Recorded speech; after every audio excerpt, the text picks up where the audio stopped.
Kag sa numero 1 sa mga balita subong nga adlaw. Hindi gali illegal nga droga ang nakuha sa bag sa isa ka grade 9 student sa Bacolod City. Sunod sa PNP, ginsaskuhan lang ang minor de edad sang iya nga classmate.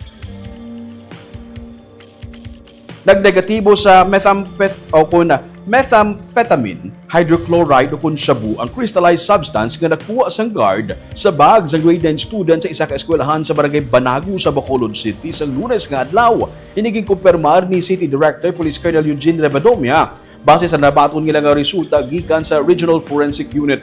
Patag ni Rebadomia nga hindi pulis ang nagdakop kag sila ang nagresponde lamang sa report nga may nakuha nga suspected shabu ang security guard halin sa bag sa grade 9 student.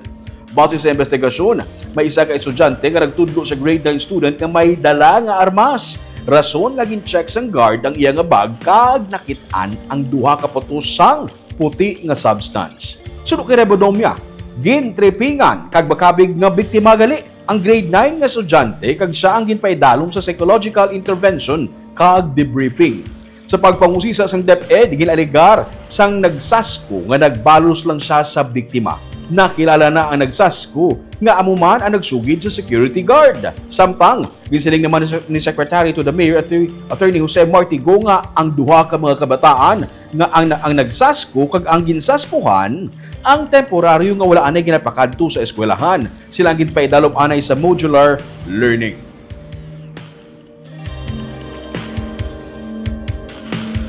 Upon coordination sa DepEd, ginahulat lang subong ni Doc Dennis De Velos, ang aton si City Schools Division Superintendent, ang resulta sang confirmatory test kung indeed gid man to, illegal drugs gid man to, ang nakuha sa isa ka estudyante naton sa isa ka school. So samtang kahulat siya sang resulta, for now ang ginihimo to kuno sa estudyante to, ang sa duwa waay sila anay ginpasulod sa school. Ginatagan lang sila sa isang alternative delivery mode of learning. Meaning dito sila sa ilang mga balay lang anay ginatagan.